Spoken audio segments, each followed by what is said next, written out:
Bienvenue à tous dans Afrique Presse, l'actualité en débat sur RFI et TV5 Monde. C'est avec Pierre Benoît de TV5 Monde, Vincent Hugeux de l'Express, Albert Bourgier, juriste et spécialiste de géopolitique africaine. Et puis Tiburce Kofi, vous êtes écrivain, surtout dramaturge et journaliste ivoirien. Je souligne que vous vivez ici à Paris en exil depuis l'année dernière, exil politique. Et c'est autour d'une édition spéciale, l'ancien président ivoirien Laurent Gbagbo et son ancien ministre de la Jeunesse, Charles Blé Goudé, jugés depuis hier jeudi par la Cour pénale internationale. Les deux co-accusés d'entrée de jeu ont plaidé non coupables. D'abord, la présentation de ce procès historique qui se déroule à La Haye, aux Pays-Bas. Présentation par Nicolas Georges de TV5 Monde. Je vais procéder à la lecture des charges portées contre M. Laurent Gbagbo et contre M. Blé Goudé. C'est un jour hautement symbolique pour la justice internationale. La première fois qu'un ancien président est présenté devant la Cour pénale de La Haye. Laurent Gbagbo est poursuivi pour crimes contre l'humanité, meurtre, viol, persécution, commis lors des violences post-électorales en 2010 en Côte d'Ivoire, lorsque l'ancien chef d'État a refusé de céder le pouvoir au vainqueur du scrutin, l'actuel président Alassane Ouattara. Des violences qui ont fait 3000 morts en 5 mois. À ses côtés, sur le banc des accusés, Charles Blé Goudé, ancien chef de milice. Sans surprise, les deux accusés réfutent les faits qui leur sont reprochés. Je plaide non coupable. Je ne reconnais pas ces charges, par conséquent, je plaide non coupable. Merci.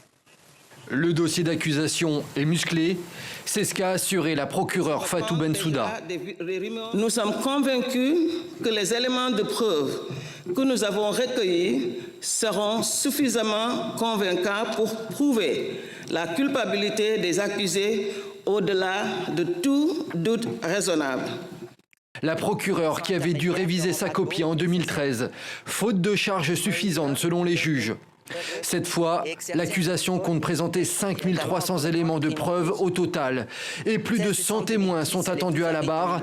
Les partisans de Laurent Gbagbo dénoncent quant à eux un procès non équitable. Ils ont manifesté d'ailleurs dans la matinée devant la Cour pénale. Ils souhaitent que des membres du camp Ouattara, l'actuel président ivoirien, soient jugés également.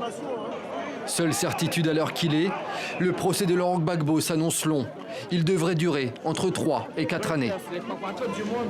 Voilà, un procès qui s'annonce long donc pour Laurent Gbagbo, qui a dû attendre plus de 4 ans de détention, Pierre Benoît, avant d'être jugé aux côtés de Charles Blé Goudé, lequel a rejoint Laurent Gbagbo en 2014, donc dans ces prisons de la CPI aux Pays-Bas. Sans surprise, on l'a entendu, ils ont plaidé tous deux non coupables après l'exposé des 4 chefs d'inculpation de crimes contre l'humanité. On va y revenir. Alors, c'est sans surprise donc que aussi Pierre Benoît, les deux protagonistes de cette affaire devant la CPI sont jugés en même temps. Alors fallait-il juger en même temps justement Laurent Gbagbo et Charles Blé Goudé? Vous avez bien raison, Hassan, parce que en mettant côte à côte les deux protagonistes, un ancien chef d'État et puis le ministre de la Jeunesse qui est présenté dans le reportage comme un chef de bande, un chef de milice, ça donne tout de suite l'impression, ça marque au fer rouge, ça charge davantage l'ancien président Laurent Gbagbo forcément, puisque on peut voir d'un côté une légitimité électorale assise et de l'autre côté quelqu'un qui a accédé au pouvoir à travers une force paramilitaire. C'est clairement le procès de tous les superlatifs. On l'a dit dans le reportage, 5300 témoignages, 138 témoins. La question qui est posée, c'est est-ce que ce procès sera celui de la réconciliation, de la non-réconciliation de la Côte d'Ivoire avec elle-même, et donc de la refondation ou non de la nation. Voilà. Alors, juste la première question, Albert Bourgi. Fallait-il juger Charles Blé Goudé et Laurent Gbagbo en même temps? Brièvement. Écoutez, d'abord, la question qu'on doit... Quelle signification? Oui, quelle signification? Moi, je crois que la signification est très simple. Elle a été un petit peu effleurée par Pierre Benoît. C'est qu'il s'agit tout simplement d'alourdir encore plus que ça l'a été jusque-là, le dossier à charge contre Laurent Gbagbo. On y associons bien évidemment Blé Goudet, qu'on qualifie de chef de milice. Moi, je n'ai jamais su qu'il y avait une milice qui se développait à Abidjan.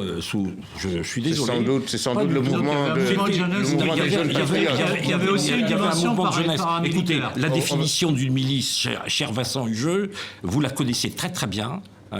Tu la connais, puisqu'on se tutoie, tu la connais très très bien. La milice, une milice est armée. Elle n'était pas loin d'être armée.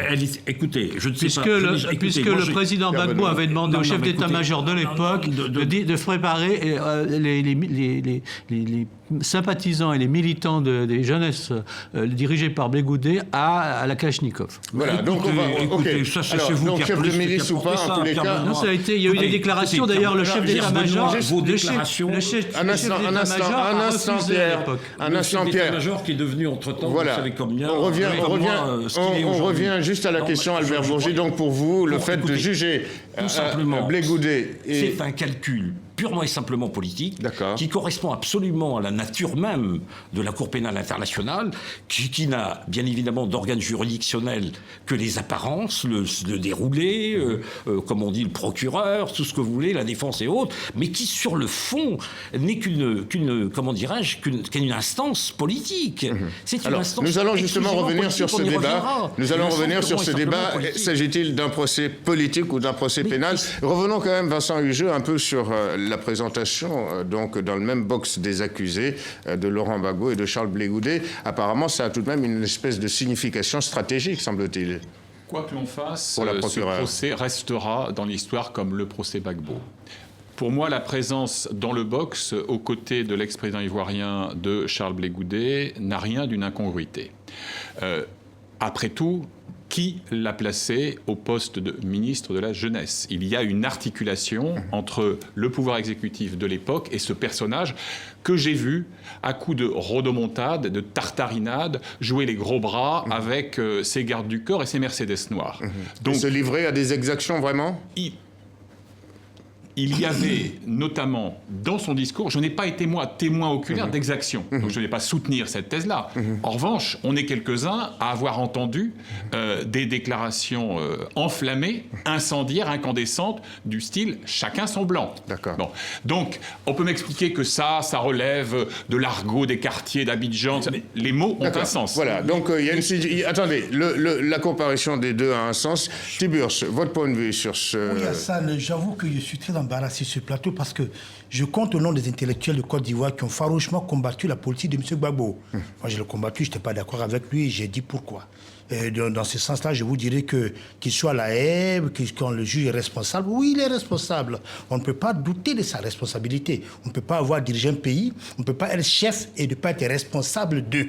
Il est responsable. Toute la question, c'est la culpabilité. Je ne crois pas, je n'ai jamais entendu M. Gbagbo donner des ordres à des miliciens pour aller tuer des gens. Non, c'est affreux, ça, c'est pas possible. Voilà. Alors, responsable, Albert Bourgi, la seule responsabilité que semble vouloir assumer devant ces juges, et depuis le début Laurent Gbagbo, ce sont ses responsabilités politiques. Moyennant quoi, pour lui, ce procès apparaît comme un procès politique. Bien sûr, je crois que les responsabilités politiques, je veux dire qu'il faut quand même revenir, on ne peut pas comprendre la politisation précisément de cette instance quand on n'a pas à l'esprit la manière dont elle a été créée, cette Cour pénale internationale. Elle a été créée comme on crée n'importe quelle organisation internationale, gouvernementale internationale, c'est-à-dire qu'il y a une assemblée des États partis composée des responsables politiques des pays membres, ceux signataires, bien évidemment, du traité qui donnait naissance à la CPI, de 1998. Oui, 98, et qui est entré en vigueur en 2002, le statut de Rome.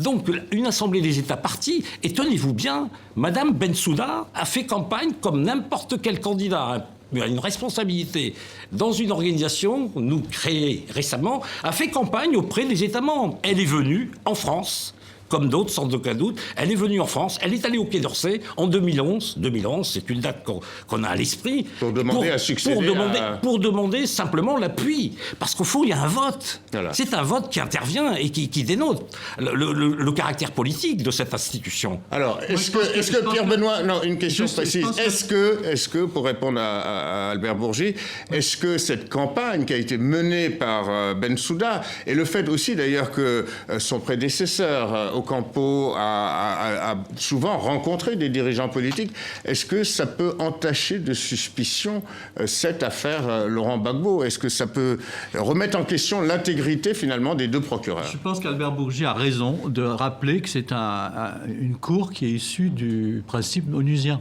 un État-pays, un vote, un pays. Bon. Et donc, il y a une dimension politique et des jeux de rapport de force qui s'exercent dans la constitution de la Cour et juridiquement, elle fonctionne sur le mode du droit anglo-saxon. Bon. Alors, maintenant, ce qui entache et ce qui donne la dimension politique de l'affaire Gbagbo-Blé-Goudé, c'est plutôt du côté ivoirien, à mon sens. C'est-à-dire que c'est pour ça que je parlais de réconciliation d'entrée de jeu. Les témoins qui ont été entendus et ceux qui vont témoigner, une grande partie sous pseudonyme d'ailleurs, c'est vous dire l'ambiance par rapport à la situation du pays, de la Côte d'Ivoire, sont tous à charge contre Blé-Goudé et Laurent Gbagbo. On attend toujours, et c'est pour ça que Mme Bensouda a dit quelque chose de très intéressant hier, elle a dit que les enquêtes, alors qu'elles sont bloquées, les enquêtes se poursuivent du côté des partisans d'Alassane Ouattara en Côte d'Ivoire. Voilà. Alors, et donc, je ne sais pas si c'est... Je pense que c'est peut-être... Laissez-moi terminer. C'est peut-être pour la forme. C'est peut-être pour la forme parce qu'elle sait très bien que cette affaire de la session qui va s'ouvrir, qui va durer 4 ans, est totalement déséquilibrée, mais du fait du régime Ouattara aujourd'hui. Voilà. Alors, Tiburce. Il y a deux éléments auxquels il faut faire attention. Oui. La durée du procès est 3 ou 4 ans. Quand on réfléchit bien, ça correspondait à la fin du mandat de M. Ouattara. Oui. Donc il faut tout faire pour que M. Gbagbo reste en prison jusqu'à la fin du mandat de M. Ouattara. C'est un détail. Du deuxième mandat, vous voulez dire? Du deuxième mandat. Il ne faut pas en tenir compte. Ce n'est pas un détail, vous avez raison. Non, ce n'est pas un détail. C'est pas rien. Et puis, cette histoire d'enquête, moi, j'en doute, monsieur. Enfin, voilà des faits qui sont passés dans le même espace historique, dans le même temps historique. Automatiquement, on a réuni des preuves comme M. Gbagbo, mais contre les gens de M. Alassane Ouattara, on n'a pas encore réuni des preuves. Mais les preuves, on les a. Ce sont des criminels qui ont décimé la Côte d'Ivoire depuis 2002. On les connaît, on connaît leur nom, on sait les crimes qu'ils ont commis, on a les films, tout est là, tout est établi. Ils ont tué. Et même après avril 2011, ils ont massacré les militants du FPI qui sont à Yopougon. On ne me dirait pas que c'est M. Gbagbo qui allait tuer ses propres partenaires. On me parle de crimes contre l'humanité, mais ceux que les gens de Ouattara ont tués, sont-ils des êtres humains, oui ou non? Dans l'ouest de la Côte d'Ivoire, le peuple oué a été purement et simplement il y a effectivement des ciblé par des partis. La parole à Vincent Hugeux. Vincent Hugeux, vous réagissez donc. De rester sur un registre analytique et de prendre un peu de hauteur. Le péché originel de la CPI, c'est la dissymétrie. Péché qu'elle aurait pu expier, qu'elle n'a toujours pas expié. Mon problème n'est pas que Laurent Gbagbo, Charles Blé-Goudé figurent aujourd'hui dans un box à La Haye. Mon problème, c'est que dans le même box, il n'y ait pas l'un ou l'autre des caïds ouattaristes qui se sont rendus coupables à minima de crimes de guerre et peut-être sans doute de crimes contre l'humanité. Une année après, une anecdote vécue qui, je crois, donne un peu de consistance à mon propos. Une année après l'accession au pouvoir d'Alassane Ouattara et son investiture, je suis allé enquêter assez longuement à Douékoué, dans l'ouest du pays.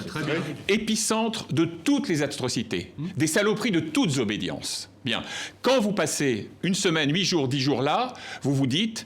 X, Y et Z, les noms sont connus, y compris de Mme Bensouda et de son bureau, devraient eux aussi dormir dans une cellule du centre pénitentiaire de Scheveningen. Et le problème, c'est qu'on nous dit « il faut de la patience, attendez un peu, c'est une stratégie d'enquête ». Mais moi, j'ai interrogé Mme Bensouda en juin 2013, il y a 2 ans et demi. Elle disait la même chose. Et elle me dit dans l'interview, ouvrez les guillemets, Laurent Gbagbo est le premier dossier, il y en aura d'autres. Le problème, c'est qu'on les attend encore. On les voilà. Alors, et d'où D'où Pierre Benoît, attendez Pierre, d'où Pierre Benoît, légitimement dans le camp de Gbagbo, les accusations de procès politique et de procès des vainqueurs. Et de déséquilibre, et je voulais répondre à Tiburce. Contrairement aux apparences, je suis d'accord avec lui.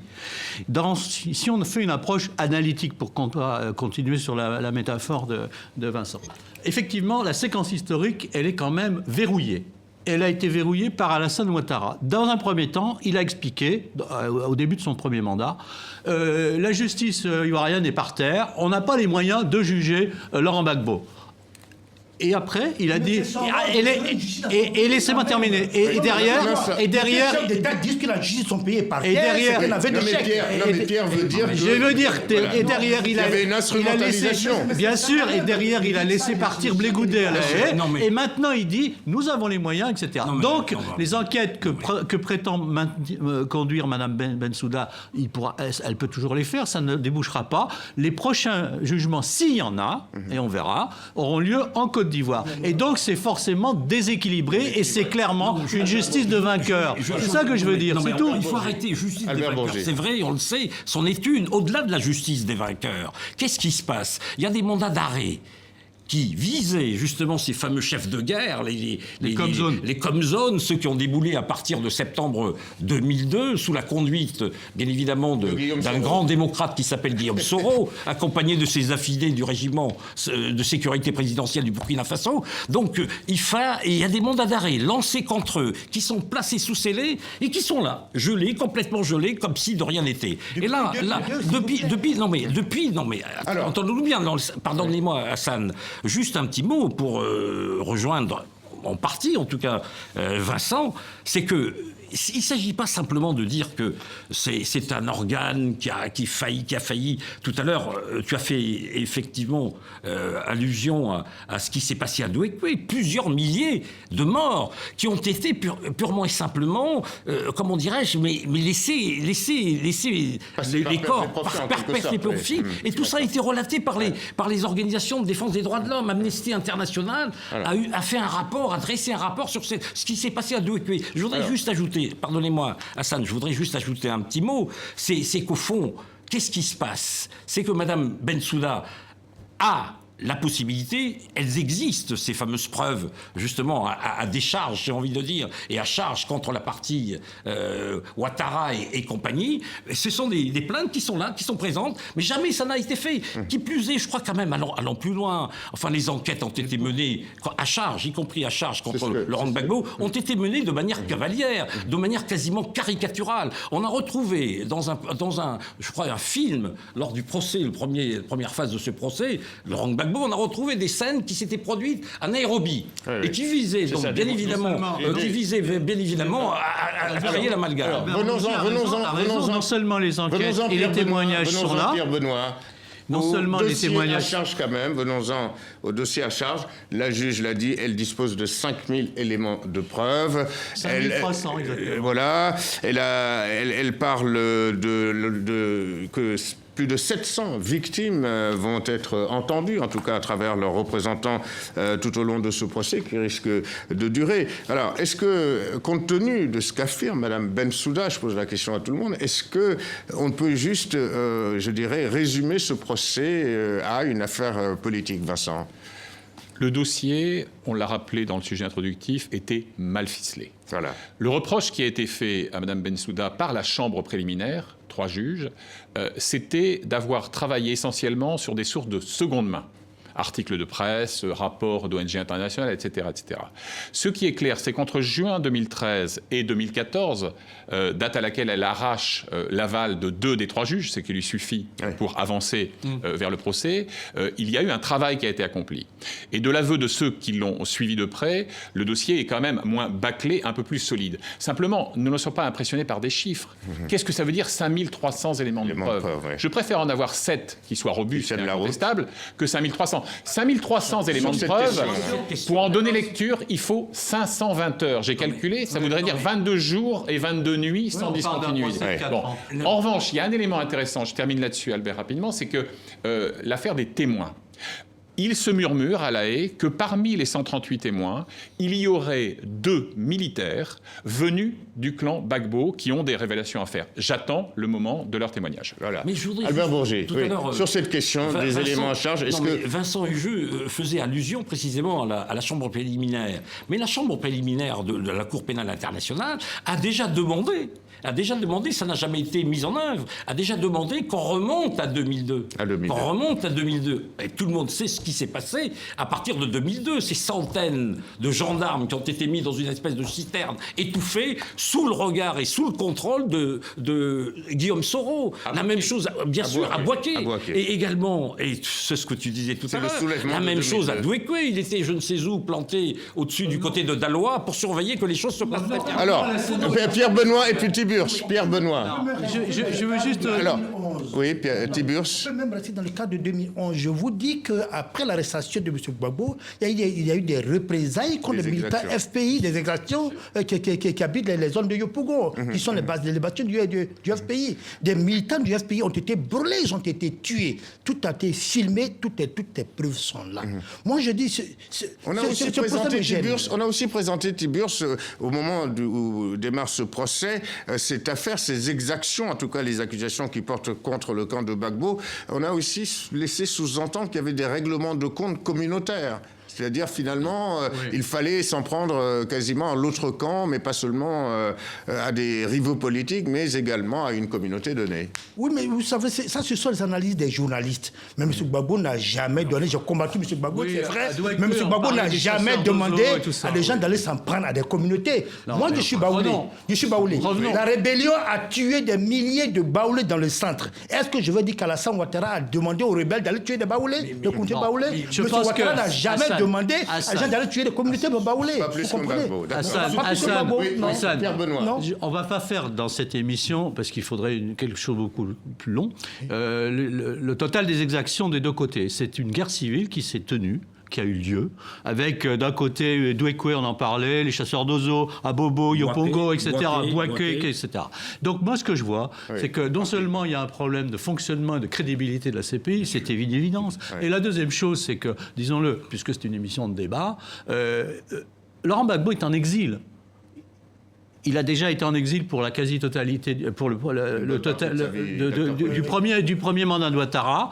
La longueur du procès qui s'annonce montre que pour le deuxième mandat de Ouattara, il sera encore en exil. Et deuxièmement, on a bien vu que Laurent Gbagbo, que ça plaise ou pas, tous les analystes l'ont vu, avec la candidature à Afin N'Guessan aux dernières élections présidentielles, Afin N'Guessan, qui est donc le candidat légitimiste du courant FPI, a fait 10%. Or, Laurent Gbagbo, qu'on le veuille ou non, il était le challenger de Alassane Ouattara, et donc il s'approchait